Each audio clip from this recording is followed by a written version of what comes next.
Welcome to Big Idea Hurdley, where you can learn something new in just a few minutes. Let's talk about Kristie Patricia Flannery's book, Piracy, and the Making of the Spanish Pacific World, in which we probe into how piracy shaped colonial power, identity, and survival in the Spanish Pacific world through complex alliances and maritime violence. Kristie Patricia Flannery is a research fellow in the Institute for the Humanities and Social Sciences at Australian Catholic University. Don't go away. Hurdley, the editor, will be right back with the story.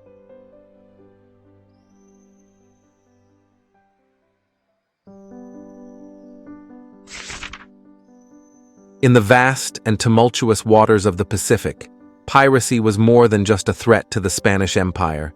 It was a force that shaped the very fabric of colonial power, identity, and survival.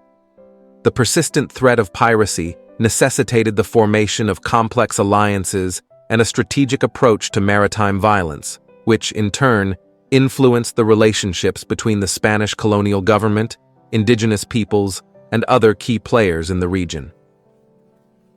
One of the most compelling aspects of this dynamic was how piracy prompted the Spanish to engage with local communities and rival powers in ways that were often contradictory to their broader imperial objectives.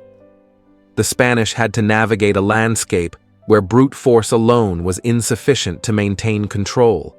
Instead, they relied on alliances with indigenous groups and even rival powers to manage the constant threat of piracy.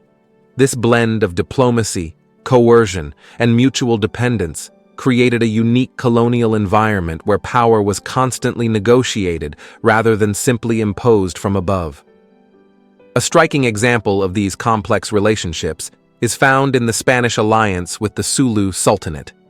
The Sultanate, centered on the island of Jolo, was one of the most powerful Islamic kingdoms in the region, and its influence was deeply intertwined with the maritime economy, which included both legitimate trade and piracy. The Spanish recognized the necessity of aligning with the Sultanate to curb the broader threat of Moro piracy, which had become a significant challenge to their colonial rule. Story 1. The Alliance with Sultan Azim-ud-Din. In the early 18th century, the Spanish colonial government in the Philippines faced relentless piracy from the Moro raiders of the Sulu zone. These pirates not only disrupted trade routes, but also raided coastal settlements, capturing thousands of people to be sold as slaves. To address this, the Spanish sought an alliance with Sultan Azim-ud-Din of Sulu, a powerful ruler whose control over the region made him both a potential ally and a formidable foe.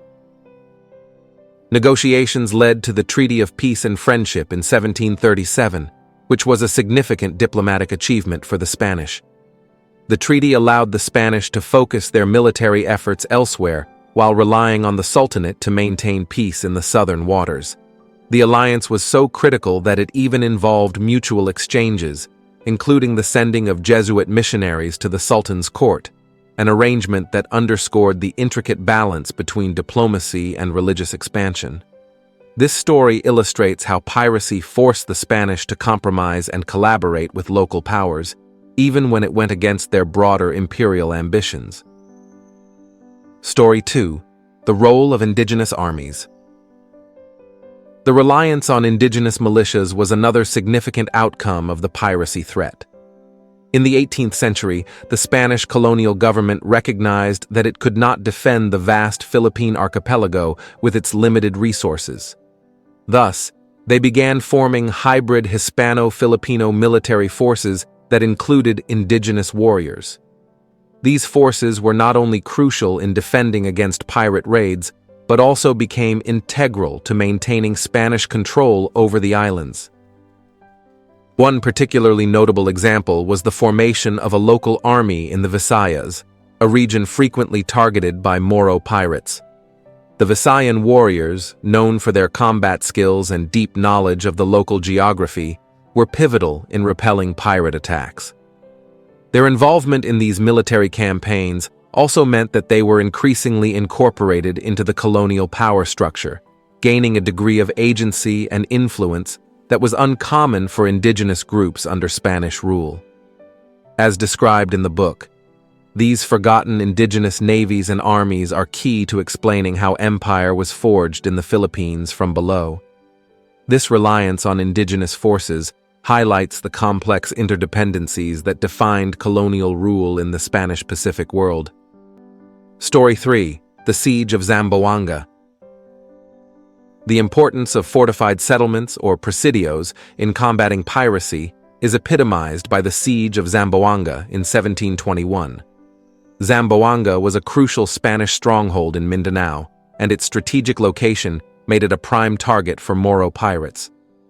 When a massive fleet of pirates besieged the presidio, the Spanish defenders found themselves vastly outnumbered and in a precarious position.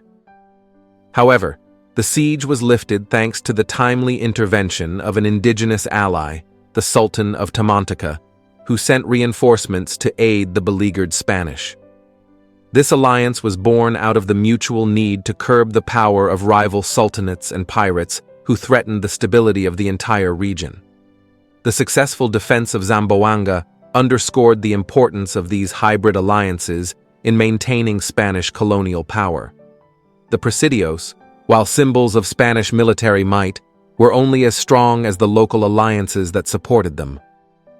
Through these stories, it becomes clear that piracy in the Spanish Pacific world was not merely a challenge to be overcome, but a defining factor in the creation and maintenance of colonial power. The alliances forged, the militarization of indigenous groups, and the construction of fortified settlements all point to a colonial reality where power was fluid, negotiated, and constantly under threat.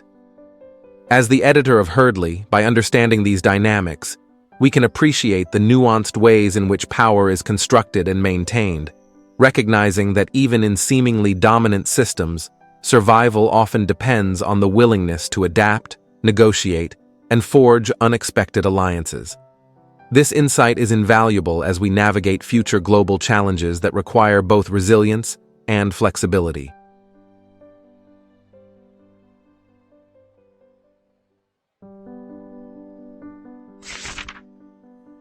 In reflecting on how piracy shaped colonial power, identity, and survival in the Spanish Pacific world, it's evident that maritime violence was a catalyst for forging complex alliances and redefining relationships between the Spanish Empire and the diverse communities of the Philippines. The empire's reliance on local alliances, hybrid military forces, and strategic diplomacy reveals a colonial world far more interconnected and interdependent than traditionally portrayed. A compelling illustration of this is the story of the British occupation of Manila in 1762 during the 7 Years' War. When British forces, viewed as pirates by the local population, captured the city, the Spanish colonial government was forced into exile. In this moment of crisis, the colonial administration mobilized a vast army composed of indigenous Filipinos and Chinese mestizos, who remained loyal to the Spanish crown. This diverse coalition eventually succeeded in driving out the British and restoring Spanish control. The event not only demonstrated the resilience of the Spanish colonial system, but also highlighted the critical role that local populations played in maintaining imperial power. This story encapsulates the central argument that piracy and external threats fundamentally shaped the strategies of the Spanish Empire, driving them to engage in alliances and military collaborations that were essential for their survival in the Pacific world.